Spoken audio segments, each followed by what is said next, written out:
देखती आंखों सुनते गानों को उमर वन का सलाम। Good morning, good afternoon, good evening, जो भी जिससे हम हमारी वीडियो देख रहे हैं, एक बार फिर से हमारे चैनल पर, हमारी वीडियो पर, हमारे व्लॉग पर खुश आमदीद। और जैसा कि आज आपके साथ एक नई वीडियो नए व्लॉग के साथ हाजिर हैं। लास्ट मेरी वीडियो थी वो थी शेफ़ के हवाले से कि कैसे यहाँ पर आप आ सकते हैं। तो आज मैं बता रहा हूँ कि शेफ़ को वीज़ा हासिल करने के लिए यहाँ पर सबसे मेन जो एक पॉइंट होता है वो होता है जी स्किल असेसमेंट। कोई भी वीज़ा आप एज ए शेफ़ या कुक अप्लाई कर रहे हैं तो यहाँ पर आपको स्किल असेसमेंट देना होगी। स्किल असेसमेंट के बगैर आपका वीज़ा इशू नहीं होगा या आप अप्लाई नहीं कर सकते। स्किल असेसमेंट कैसे करनी है आपने, ये स्किल असेसमेंट होती क्या है, उसका प्रोसेस क्या होता है, एलिजिबिलिटी क्राइटेरिया क्या होता है उसका, तो वो क्या क्या डॉक्यूमेंट्स रिक्वायर्ड होते हैं, उसके टोटल उसके हवाले से मैं चले जी। सबसे पहले स्किल असेसमेंट होती क्या है। स्किल असेसमेंट होती है जी, कोई भी आप ऑस्ट्रेलिया में अगर वीज़ा अप्लाई कर रहे हैं, वर्क बेस वीज़ा अप्लाई कर रहे हैं या जनरल स्किल्ड माइग्रेशन आप अप्लाई कर रहे हैं, तो as a chef as a cook, तो सबसे पहले आपको करना होगी स्किल असेसमेंट। स्किल असेसमेट क्या होती है? स्किल असेसमेंट ये होती है कि आपका वर्क एक्सपीरियंस, आपकी एजुकेशन क्वालिफिकेशन, आपके नॉलेज की असेसमेंट होती है, जो कि यहाँ पर जो गवर्नमेंट की अप्रूव्ड इदारे हैं या अप्रूव्ड इंस्टीट्यूट हैं, काफ़ी सारे इदारे हैं, डिपेंड करता है कि आपने कौन सा इदारा चूज़ करना है। मैंने ये आपको बता रहा हूँ कि काफ़ी इदारे होते हैं जो आप चूज़ कर सकते हैं तो अपनी स्किल असेसमेंट कराने होते हैं। ये जो इंस्टीट्यूट होते हैं ये आपकी स्किल को, आपके नॉलेज को, आपके एजुकेशन को, क्वालिफिकेशन को, आपके एक्सपीरियंस को जज करते हैं, आपको पूरा डाटा लेते हैं, आपसे इंटरव्यू करते हैं। तो सम टाइम क्या होता है कि हो सकता है कि आपसे प्रैक्टिकल इंटरव्यू भी लें, ठीक है। तो डिपेंड करता है इदारे पर, डिपेंड करता है इंस्टीट्यूट पर कि वो क्या क्या रिक्वायर्ड करते हैं आपसे। तो ये होती है जी स्किल असेसमेंट। चलिए सबसे पहले स्टार्ट करते हैं कि एलिजिबिलिटी क्राइटेरिया क्या होता है। एलिजिबिलिटी क्राइटेरिया के हवाले से ये है कि जो भी अगर आपने मिनिमम 3 to 5 ईयर का वर्क एक्सपीरियंस है आपके पास, आप शेफ़ हैं, कुक हैं, कहीं पे भी आपने काम किया है, पाकिस्तान से, इंडिया से या किसी भी कंट्री से हैं आप, दुबई में आपने काम किया या आप ऑस्ट्रेलिया में ही हैं इवन, तो आपको ये असेसमेंट कराने के लिए आप एलिजिबल हैं एज अगर आप general skilled migration visa apply कर रहे हैं, पेयर अप्लाई कर रहे हैं या वर्क वीज़ा कोई भी अप्लाई कर रहे हैं, तो उसके लिए आपको स्किल असेसमेंट। चलिए जब चलते हैं डॉक्यूमेंटेशन की तरफ। डॉक्यूमेंटेशन क्या क्या रिक्वायर्ड होते हैं इसके लिए। सबसे पहले जी आपके पास एक अच्छी सी CV बनी होनी चाहिए। CV के साथ साथ आपके पास जो भी आप असेसमेंट अथॉरिटी या बॉडी या इदारा चूज़ कर रहे हैं तो वो सबसे पहले आपसे मांगेंगे CV, आपकी डिटेल CV बनी होनी चाहिए एक अच्छी सी, ठीक है। उसके साथ आपसे वो मांगेंगे डॉक्यूमेंटेशन के रेफरेंस के हवाले से, कि जॉब के हवाले से, मतलब जितना भी आपने काम किया है 2-4 साल, 5 साल, 6 साल, 10 साल, आपके पास जितना भी एक्सपीरियंस है तो वो उसके टोटल आपके एक्सपीरियंस का रेफरेंस मांगेंगे आपके इदारे से या प्रीवियसली जहाँ पे भी आपने काम कर चुके हैं। और उसके साथ साथ आपसे वो मांगेंगे आपकी बैंक स्टेटमेंट्स वगैरह। जो बैंक स्टेटमेंट से मुराद है कि आपकी बैंक स्लिप या सैलरी स्लिप कह सकते हैं उसको, जिस बैंक में भी आपने आपकी सैलरी आई है तो उसकी वो वेरिफिकेशन के लिए वो आपसे बैंक स्टेटमेंट मांगेंगे और साथ ही वो आपसे सैलरी स्लिप्स वगैरह मांगेंगे, जो कि जहाँ पे आप काम करते हैं तो उसके लिए salary slip minimum 3 to 6 month की सैलरी स्लिप आपको प्रोवाइड करनी पड़ेगी।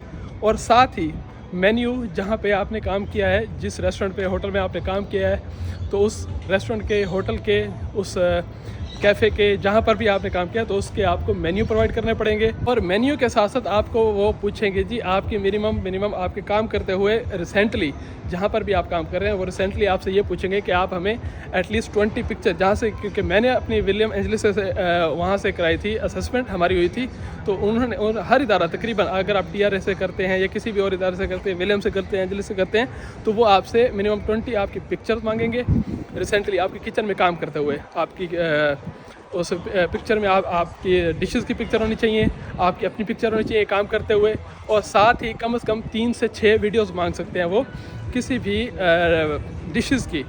आपने काम कर रहे हैं, आप उन डिशेस को बना रहे हैं, वीडियो के साथ वो आपको बेकिंग की भी या कुकिंग की, बेकिंग या पेस्ट्री के हवाले से भी वो आपसे वीडियो मांग सकते हैं।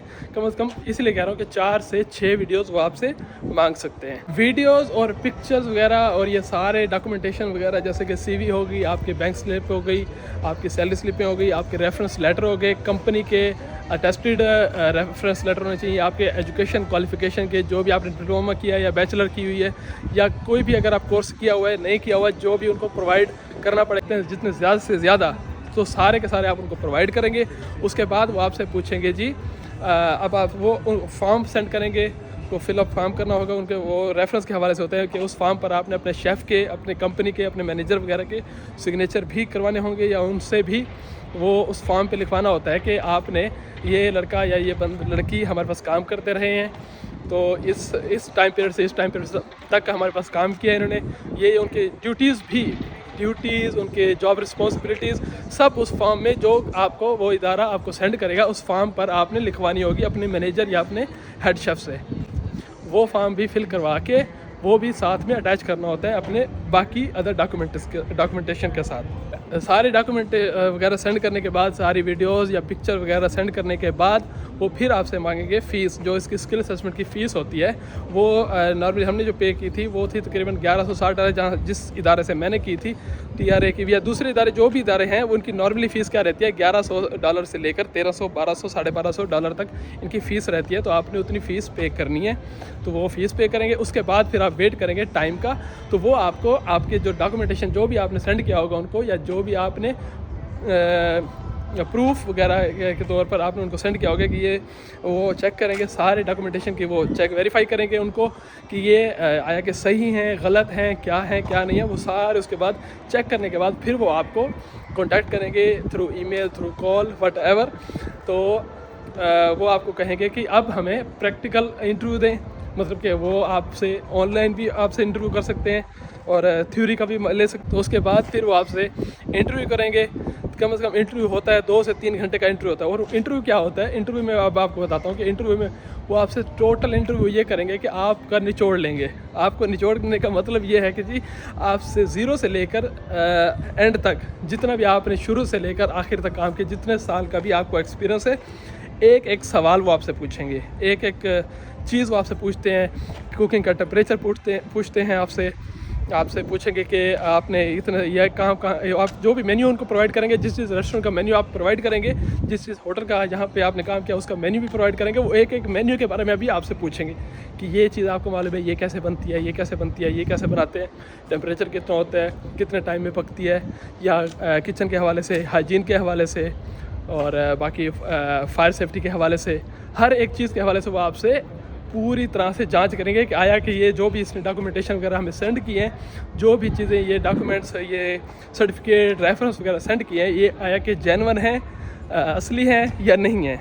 सब कुछ वो आपसे उस इंटरव्यू में 2 से 3 घंटे का इंटरव्यू वो लाजमी लेंगे आपसे। हमारा जो हुआ था वो मैं बताता हूँ आपको। तो ये 2 से 3 घंटे का इंटरव्यू में वो आपको सब एक जांच पड़ताल कर लेंगे, आपको उनको पता लग जाएगा कि आप जेन्युइन हैं या नहीं है। और जी अब मैं आपको बताता हूँ जी अपना एक्सपीरियंस, कि हमारा एक्सपीरियंस कैसा रहा, मेरा एक्सपीरियंस कैसा रहा मेरे स्किल असेसमेंट के हवाले से, क्योंकि पर्सनल एक्सपीरियंस भी शेयर करना चाहिए, क्या क्या मैंने गलतियाँ की या क्या क्या नहीं की। उसके बाद अपने एक्सपीरियंस के बाद फिर मैं आपको बताऊँगा की पॉइंट क्या क्या आपने गौर करना है, या किन बातों का आपने ख्याल करना है, या किन बातों का आपने नोट करना है कि ये गलती आपसे ना हो, कि पॉजिटिव स्किल असेसमेंट आने के लिए, आउटकम आने के लिए। मैंने एक कंसल्टेंट हायर किया था, मतलब कि मैंने कंसल्टेंट किया क्योंकि मुझे उस वक्त ये चीज़ें इन्फॉर्मेशन नहीं थी, या मुझे इस चीज़ों की नॉलेज नहीं थी कि कैसे करते हैं, क्या करते हैं, मुझे उस वक्त इतना पता नहीं था।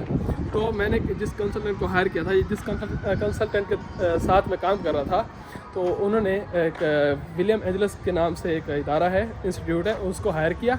उनसे रब्ता किया कि हमने असेसमेंट करानी है जी मोहम्मद उमर हयात की। तो उन्होंने जी अब फिर उन्होंने रिक्वायर्ड डॉक्यूमेंट्स मांगे, जो मैंने आपको डॉक्यूमेंट्स बताए सब मैंने प्रोवाइड किए। उसके बाद जी हमने सारे डॉक्यूमेंट, मैंने अपनी वीडियोस भी भेजी, 4 वीडियोस पहले भेजी थी, उन्होंने बताई थी 4 वीडियोस। उसके बाद फिर उन्होंने कहा कि 2 वीडियोस और भेजें, पेस्ट्री की और बेकरी की कुछ बना के। फिर मैंने उनको 2 वीडियोस और भेजी, और फिर उसके बाद फिर उन्होंने मुझे तकरीबन 15 दिन बाद या 16 दिन बाद मुझे टाइम दिया था इंटरव्यू का। फेस टू फेस इंटरव्यू नहीं था, उसका कोरोना का टाइम था, कोरोना ख़त्म हो रहा था, 2021 की बात है शायद। तो उन्होंने कहा कि ये ऑनलाइन इंटरव्यू होगा, तो मेरा इंटरव्यू ऑनलाइन हुआ था। तो तकरीबन 3 घंटे का इंटरव्यू चला था। तो उस इंटरव्यू में उन्होंने सारा कुछ पूछा, A to लेकर Z तक उन्होंने सब कुछ पूछा। मतलब मेरा जितना भी एक्सपीरियंस है, जितना भी नॉलेज है, जो भी मैंने उनको चीज़ें प्रोवाइड की थी, अपने मेन्यू, अपने प्रीवियस होटल की डिटेलें वगैरह, जहाँ जहाँ पर भी मैंने काम किया, तो उन्होंने सब के हवाले से एक एक चीज़ पूछी मुझसे। तो अल्हम्दुलिल्लाह, तो मैं कॉन्फिडेंटली तो मैंने उनको सब कुछ बता दिया मैंने। और उसके बाद फिर उन्होंने जब मेरा रिज़ल्ट आया तो वो अल्हम्दुलिल्लाह पॉजिटिव था। मैं वो स्किल असेसमेंट का इंटरव्यू वगैरह पास कर चुका था। अब मैं आपको बताता हूँ जी की पॉइंट या टिप्स एंड ट्रिक्स क्या होती हैं कि आपने किन चीज़ों का ख्याल रखना है, किन बातों का ख्याल रखना है अपने स्किल असेसमेंट को पास करने के लिए या पॉजिटिव स्किल असेसमेंट के लिए किन बातों का ख्याल करना है। आप अच्छे से CV बनाने के बाद आपने रेफरेंस लेटर इकट्ठे कर लेने हैं। क्या करने की टाइम ये जो आपने अगर स्किल असेसमेंट करा रहे हैं तो एक चीज़ और ख्याल रखनी पड़ेगी आपको। अगर आप स्किल असेसमेंट करा रहे हैं तो आपको ये डॉक्यूमेंटेशन अगर आप पहले से ही करा के रखते हैं तो ये आपके लिए बेनिफिट होगा, टाइम बचेगा इससे। अदरवाइज़ नहीं तो 2 से 3 महीने आपको ये डॉक्यूमेंटेशन के कलेक्शन वगैरह करते हुए लग जाते हैं, 3-4 महीने लग सकते हैं, क्योंकि आपको बैंक से भी आपके स्टेटमेंट चाहिए होती है, आपको सैलरी स्लिप इकट्ठे। अगर आपके पास 10 से 12 साल का एक्सपीरियंस है तो आपको पुराने अपने एक्सपीरियंस का डाटा इकट्ठा करने के लिए टाइम लगेगा आपको मुख्तलिफ। क्योंकि मुझे याद है कि मैं अपने सबसे पहले जब मैं दुबई गया था तो मैं रुताना में जॉब करता था, तो रुताना वालों से एक्सपीरियंस लेटर मेरा था मेरे पास, लेकिन मेरे पास वो सैलरी स्लिप नहीं थी, उनकी बैंक स्टेटमेंट नहीं थी, या वो जिन शेफ़ के साथ मैंने काम किया था वो शेफ़ वहाँ पे काम नहीं कर रहे थे, ठीक है। तो उनके रेफरेंस, वो आपको रेफरेंस भी उन्हीं का मांगते हैं जिनके साथ आपने काम किया है। तो उन्हीं से वो जो पेपर उन्होंने मुझे दिया था असेसमेंट अथॉरिटी वालों ने कि आपने अपने जिस शेफ़ के साथ आपने काम किया है उनसे ही आपने वो फॉर्म फिल करवाना है कि आपकी जॉब रिस्पॉन्सिबिलिटीज़ ड्यूटीज़ क्या थी, आप कैसे काम करते थे जिसके साथ आपने काम किया है। तो वो शेफ़ को ढूंढते हुए फिर मुझे टाइम लगा, तो अपने वो जो जिस कंपनी में काम किया तो वहाँ से रेफरेंस लेटर निकलने में टाइम लगा। तो मेन आपको पॉइंट क्या है जी, आपने प्रोसेस स्टार्ट करने से पहले ही आप रेफरेंस लेटर वगैरह बनवा के रखें कंपनी से, और अपने पे स्लिपें वगैरह इकट्ठी करके रखें, कम से कम 3 से 6 महीने की। वो मांगते हैं 6 महीने की, मिनिमम 3 महीने की आप लास्ट उनको प्रोवाइड करनी होती हैं। सैलरी स्लिपें इकट्ठी करके रखें, आप अपने रेफरेंस लेटर बनवा के रखें, एक्सपीरियंस सर्टिफिकेट जो भी होते हैं जहाँ जहाँ आपने काम किया वो बनवा के रखें, अपने पास सेफ रखें। तो उसके अलावा क्या करना है आपने, जो कुलिनरी स्किल्स जो आपके पास हैं या आपकी किचन की स्किल्स जो भी आपके पास हैं उसको राइट डाउन करके रखें, क्योंकि आपको वो जो फॉर्म मिलेगा, एक फॉर्म आपके शेफ़ के लिए होता है, आपके मैनेजर के लिए होता है, आपके होटल के लिए होता है कि उनसे फॉर्म फिल करवाना है। दूसरा फॉर्म होता है कि आपने खुद भी फिल करना होता है कि आपने क्या क्या किया। तो फिर वो दोनों फॉर्म को मैच करते हैं कि आया कि इसने ये वो इसका मैनेजर या इसका शेफ़ सही कह रहा है या ये कुछ गलत लिख रहा है या क्या है। तो उसको डिटेल आप उस फॉर्म पे अलग या फॉर्म अपनी डायरी में अलग लिख के रखें कि क्या क्या आपने ड्यूटी परफॉर्म की थी। तो सारा कुछ आप, क्योंकि इंटरव्यू के दौरान वो आपसे पूछेंगे कि आपने ये प्रोवाइड किया है तो बताएं आप कि ये सही है या गलत है। तो आपने वो जॉब डिस्क्रिप्शन जो भी होती हैं, आपके पास कॉन्ट्रैक्ट होता है जब आपने अब हायर होते हैं, तो वो सारा कुछ जो भी जॉब डिस्क्रिप्शन होती है तो वो एक अलग से उसका भी राइट डाउन करके रखें कि आपने उस पेज पे या जो भी आप अप्लाई करेंगे तो वो आपको पूछेंगे तो आप उस पर वही डायरी में लिखा हुआ सेम टू सेम आप लिख सकते हैं। और इंटरव्यू के दौरान भी सेम टू सेम आप वही बोल सकते हैं, उनको बता सकते हैं कि मेरी ये जॉब डिस्क्रिप्शन थी, मैं ये काम करता था और मेरी ये रिस्पॉन्सिबिलिटी थी, मैं ये काम करता था या मुझे ये काम दिया जाता था। और उसके बाद सारा कुछ ये करने के बाद आपने क्या करना है जी, अब जब आप अप्लाई करेंगे तो सब और लास्ट में ये बात मैं कहना चाहूँगा, मेरे डिटेल में अल्हम्दुलिल्लाह मैं कोशिश की होगी कि मैंने सारी की सारी इन्फॉर्मेशन जो भी मेरी स्किल असेसमेंट का प्रोसेस था या मेरे साथ जो एक्सपीरियंस हुआ, क्योंकि ये कैसे होता है, ये क्या क्या डॉक्यूमेंटेशन वगैरह रिक्वायर्ड होती है, तो सारी मैंने इस वीडियो में बता दी होगी आपको। अगर आप खुद अप्लाई करना चाह रहे हैं तो ईज़िली होगा कि इंशाल्लाह ताला मैंने आपको ये सारी इन्फॉर्मेशन प्रोवाइड कर दी होगी। अगर कुछ रह गया या आपको समझ नहीं आई या आप हेजिटेट हो रहे हैं कि मुझसे नहीं हो पाएगा, तो आप प्रोफेशनल एडवाइस भी ले सकते हैं। काफ़ी सारे कंसल्टेंट होते हैं, एजेंट होते हैं जो ये स्किल असेसमेंट करवाते हैं, आप उनकी राय भी ले सकते हैं या उनकी खिदमत भी हासिल कर सकते हैं। उनसे रब्ता करके वो आपकी असेसमेंट भी करा सकते हैं। ये ज़रूरी नहीं है कि आपने खुद करना है, या आप हो सकता है समटाइम क्या होता है कि खुद कॉन्फिडेंट नहीं होते कि हमसे हो पाएगा कि नहीं हो पाएगा ये। तो आपने क्या करना है, आप कंसल्टेंट वगैरह से भी मशवरा करके तो ये पूछ सकते हैं या उनकी राय भी ले सकते हैं। जस्ट आपको उनकी भी फ़ीस पे करनी पड़ेगी।